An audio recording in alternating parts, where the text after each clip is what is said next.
మరొక కాలర్ అయితే ఉన్నారు మేడం, రఫీ గారు గుంటూరు నుంచి. రఫీ గారు నమస్కారం అండి. రఫీ గారు నమస్కారం. నమస్కారం. చెప్పండి, సమస్య ఏమిటండి?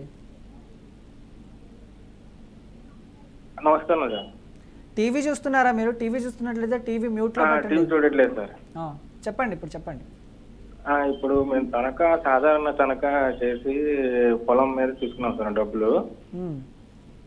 తీసుకుంటే అది 3 సంవత్సరాలు అయ్యే వరకు ఆయన మేము వెళ్ళి అప్పిస్తామన్నా కూడా అది ఇది అని చెప్పి రాకుండా ఆయన తర్వాత 3 సంవత్సరాలు టైం అయిపోయిన తర్వాత ఫేక్ సంతకంతో కోర్టులో వేశారు సార్.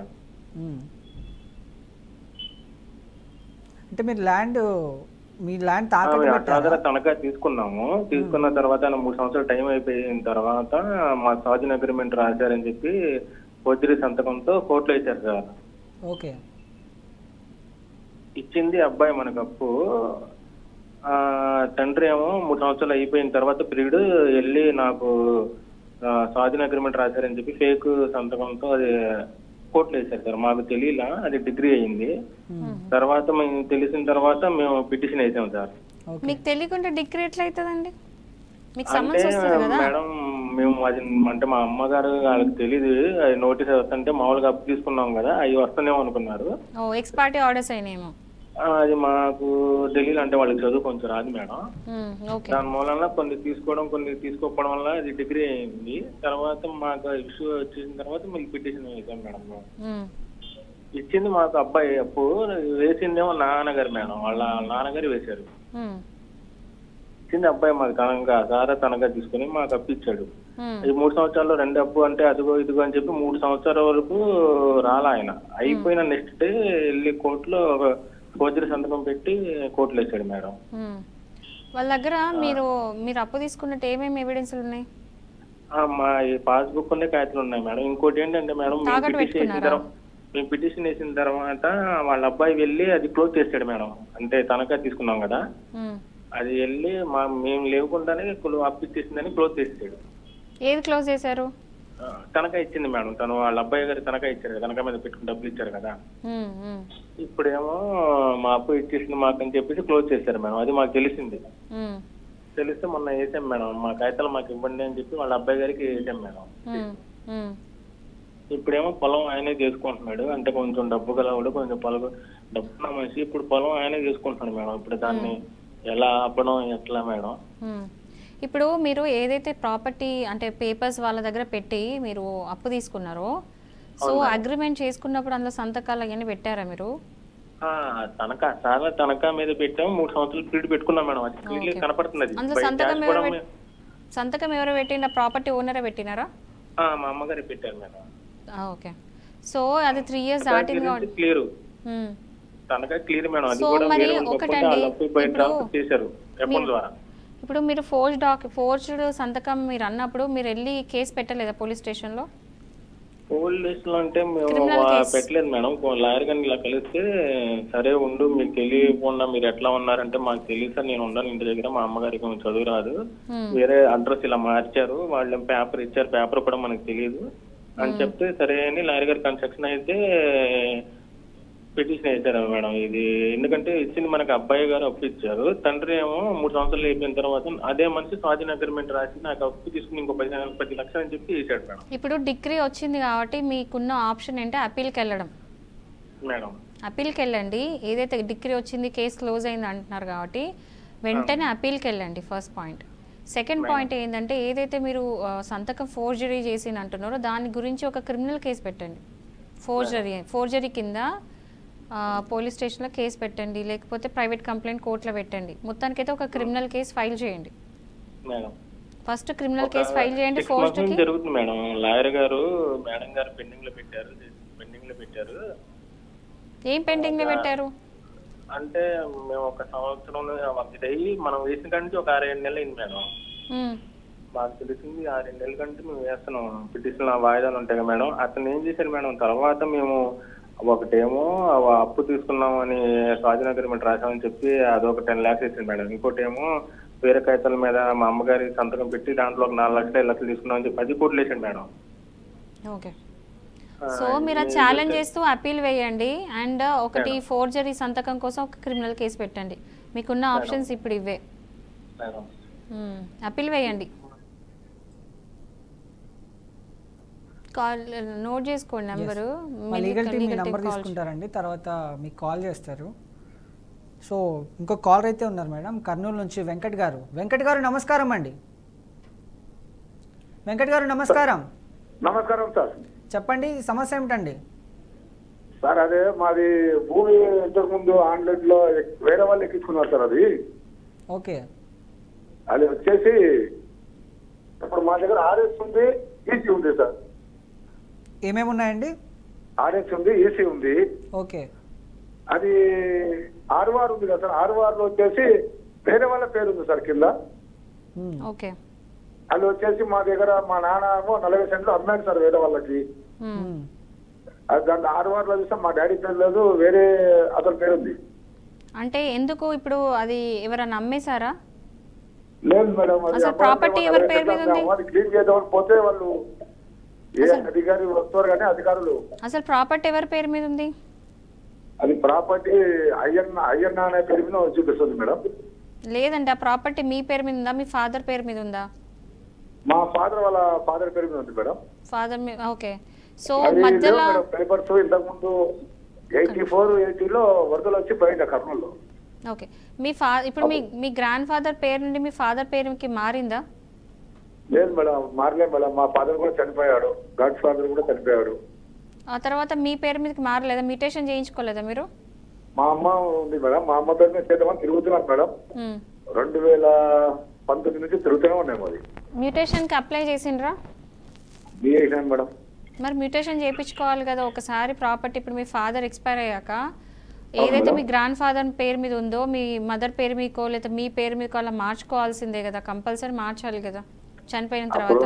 ఊరు విడిచి వచ్చాము మేడం, పల్లెటూరు విడిచి మేము ఇక్కడ కర్నూలుకి వచ్చాము. మేము కర్నూలులో ఉన్నాము ఇప్పుడు. సో ఇప్పుడు ఏం జరిగింది? ప్రాబ్లం ఏంటి? ఇష్యూ ఏంటి? ఆర్వార్లో వాళ్ళ వేరే వాళ్ళ పేరు ఉన్నాయి. ఆర్వార్లో అంటే 1935 నుంచి తీసాను. అంతకు ముందు ఆర్వార్ ఏమన్నా దొరుకుతుందా? ఇప్పుడు ఆర్ఓఆర్ ఒక నిమిషం, ఆర్ఓఆర్లో ఏ ఇయర్ నుంచి ఉంది వేరే వాళ్ళ పేరు? ఏమో 1935 అని చెప్తాడు మేడం అతను. ఆర్ఓఆర్ అలా ఆర్ఓఆర్ అంటాడు అతను 1975. ఇప్పుడు మీ దగ్గర పహానీస్ లేవా అండి? మీ ఫాదర్వి మీ గ్రాండ్ ఫాదర్ పేరు మీద ఉన్న పహానీస్ అవన్నీ ఏం లేవా? ఏం లేవు మేడం, అన్ని వచ్చేసి మా డాడీ మేము. సో దీనికి ఏం లేదండి, ఫస్ట్ ఒక అప్లికేషన్ కలెక్టర్కి వేయండి. ఫస్ట్ ఒక అప్లికేషన్ ఆర్డీఓకి ఇవ్వండి, ఒక అప్లికేషన్ కలెక్టర్కి ఇవ్వండి. ఆర్టీఐలో డాక్యుమెంట్స్ అడిగి తీసుకోండి. అండ్ ఇప్పుడు అంటే ఆర్టీఐలో అసలు ఈ భూమి ఎవరిదని చెప్పేసి ఇన్ఫర్మేషన్ తీసుకోండి ఆర్టీఐ కింద వేసి రెవెన్యూలో. ఇవన్నీ వేసిన తర్వాత అప్పుడు మీకు పేపర్స్ వచ్చిన తర్వాత నాకు కాల్ చేయండి. కర్నూలు కాబట్టి మీకు అడంగల్ అనేవి ఉంటాయి కదండి? అవును సార్. అడంగల్లో ఎవరి పేరు ఉంది? అడంగల్ వచ్చేసి వేరే వాళ్ళ పేరు ఉంటారు. అది ఎప్పటి నుంచి? ముందు నుంచే ఉందా? 1935 నుంచి ముందు నుంచే ఉందా అది అడంగల్లో వేరే వాళ్ళ పేరు? 75 నుంచి ఉన్నాడు సార్. అది ఇప్పుడు చెప్తారు. ఓకే, మీరు ఎప్పుడు కొన్నారు దాన్ని? కొనలేదు సార్, అది మా తాతల తండ్రి ఆస్తి. అది మరి వేరే వాళ్ళ పేరు ఎందుకుంది? అదే సార్, అదే అడుగుతున్నాం సార్. వాళ్ళకి వేరే వాళ్ళు కూడా జరిగారు, ఆ తేలికి దాని నుంచి కూడా ఇచ్చాము. అవి ప్రాసెస్ జరుగుతూ ఉన్నాయి సార్. అంతేనండి. మీరు వెళ్ళి ఇప్పుడు ఒకటండి, మీరు వెళ్ళి కలెక్టర్ ఆఫీస్లో ఒక కంప్లైంట్, ఆర్డీఓ ఆఫీస్లో కంప్లైంట్ పెట్టండి. అక్కడ మీకు న్యాయం జరిగిందా ఓకే, లేకపోతే హైకోర్టులో కేసు వేయండి, రిట్ వేయండి. అదే మేడం, మేము రజకులం, మేము దానికోసం మేడం. ఓకే మేడం, మీరు ఇప్పుడు ఉన్న ఆప్షన్స్ ఇంతేనండి. మీరు ఆర్డీఓకి వేయచ్చు, ఇప్పుడు కలెక్టర్కి అప్లికేషన్ పెట్టండి, ఆర్టీఐలో అడగండి. ఇవన్నీ కాకపోతే హైకోర్టులో వేయాలి. మీరు వేయండి సార్, మీరే వేయండి. మీరు వాళ్ళ వారసులు కదా, లీగల్ ఎయిర్ మీరే కదా, మీరు వేయండి. అవును మేడం, అదే చూస్తున్నాం మేడం. ఎట్లా ఏమన్నా మాకు తెలియదు వీళ్ళ గురించి. మేము డ్రైవర్ మేడం, నేను డ్రైవర్ని. ఓకే, ఇప్పుడు ఆ భూములు మీరు వాడుతున్నారా అండి వాటిని? లేదు సార్, బీడు ఉండే సార్. బీడు ఉంటే మొన్న అప్పు చేసి 1 లక్ష రూపాయలు అప్పు చేసి క్లీన్ చేసిన నీట్గా. ఇప్పుడు సరే, పొజిషన్లు అయితే మీరే ఉన్నారు కదా, కబ్జాలో మీరే ఉన్నారు కదా. కూడా వాళ్ళదే అంటున్నారు అందరూ. ఓకే, కబ్జాలు అయితే మీరే ఉన్నారు కదా ఇప్పటికీ కూడా? వేరే వాళ్ళు ఉన్నారు మేడం. అసలు వీళ్ళు ఎవరండి? ఎవరైతే ఉన్నారో అంటున్నారో అసలు ఎవరు వాళ్ళు? పక్క వాళ్ళ ఎవరు? పక్కన వాళ్ళు మేడం. ఎవరండి? పక్క వాళ్ళు మేడం. పక్క వాళ్ళు మీ దాంట్లోకి వచ్చేసిండ్రా? అవును మేడం, వచ్చేసిండ్రు. మరి వచ్చి ఎన్ని రోజులు అవుతుంది? ఎక్కడ చిల్లర ఎక్కించుకున్నారు వాళ్ళు. వచ్చి ఎన్ని రోజులు అవుతుందండి? అది ఎక్కించి కూడా సుమారు 3 ఏళ్ళు అవుతుంది మేడం వాళ్ళు. మరి 3 years నుంచి మీరు ఏం చేస్తున్నారండి? సర్వే కూడా అప్లై చేయండి. మీ పేపర్స్ అన్నీ పెట్టి సర్వేకి అప్లై చేయండి. కలెక్టర్ ఆఫీస్లో ఇవ్వండి, ఆర్డీఓకి ఇవ్వండి. ఎక్కడ కూడా ఏం జరగకపోతే మీరు హైకోర్టులో వేయండి ఛాలెంజ్ చేసుకుంటూ. ఇవన్నీ ఓకే మేడం, హైకోర్టులో వేయచ్చు. కర్నూలు జిల్లా కోర్టులో వేయచ్చు మేడం. లేదండి, హైకోర్టులో. హైకోర్టు. Okay madam.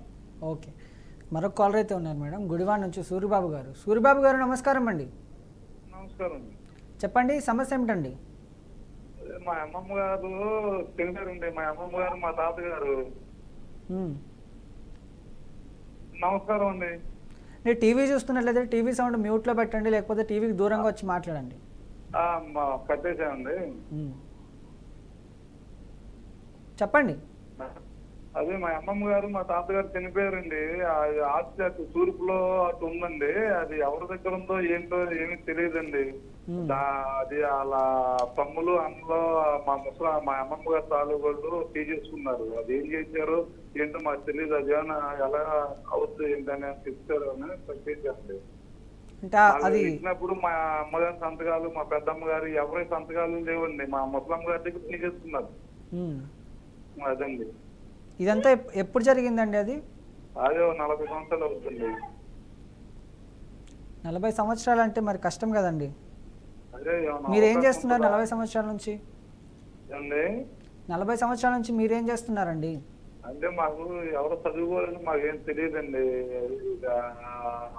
ఏమైపోయినా అసలు అది ఎక్కడున్నాయి కూడా మాకు తెలియదు. అందుకని మా అమ్మగారు ఉన్నారు, అందరూ చనిపోయారు. మా అమ్మగారు గురించి ఎక్కడెక్కడ ఉండాలో ఏంటో అదే అట్లా నెంబర్లో ఏం తెలియదండి. అందుకని అసలు ప్రాబ్లం ఏంటి చెప్పండి. ప్రాబ్లం ఏంటంటే తూర్పు సైడ్ అండి. అమ్మమ్మ వాళ్ళ పేరు మీద ల్యాండ్స్ ఉన్నాయి, కానీ ఇప్పుడు ప్రెసెంట్ ఎప్పుడో 40 years బ్యాక్ అంటది అంతా జరిగింది. బట్ ఇవన్నీ ఎక్కడున్నాయో తెలియదు, కానీ వేరే వాళ్ళ పేరు మీద ఉన్నాయని చెప్తున్నారు. దానికి సంబంధించి కాగితాలు ఉన్నాయి మీ దగ్గర ఏమన్నా? ఏమీ లేవండి అప్పట్లో. మరి మీ దగ్గర ఒకటి అది ల్యాండ్ ఎక్కడ ఉన్నదని తెలియాలి, లేకపోతే మీ దానికి సంబంధించిన పేపర్స్ అని ఉండాలి. ఏది లేనప్పుడు ఎలా తీస్తారు? ఎందుకంటే ఇప్పుడు 40 years బ్యాక్ అంటే కనీసం ఆన్లైన్లో కూడా ఉండదు అవి. ఒక పని చేయొచ్చు, రెవెన్యూ డిపార్ట్మెంట్కి వెళ్ళి రిక్వెస్ట్ చేసి మీ అమ్మమ్మ గారి పేరు చెప్పి ఈమె పేరు మీద ఏమైనా ఉన్నాయా అని కనుక్కోండి. ఆర్టీఐలో కూడా వేయండి. ఏంటంటే ఈ పేరు పలానా పేరు మీద ఎక్కడెక్కడ ప్రాపర్టీస్ ఉన్నాయని చెప్పేసి అడగండి, ట్రై చేయండి. సరే. ఓకే. ఓకే.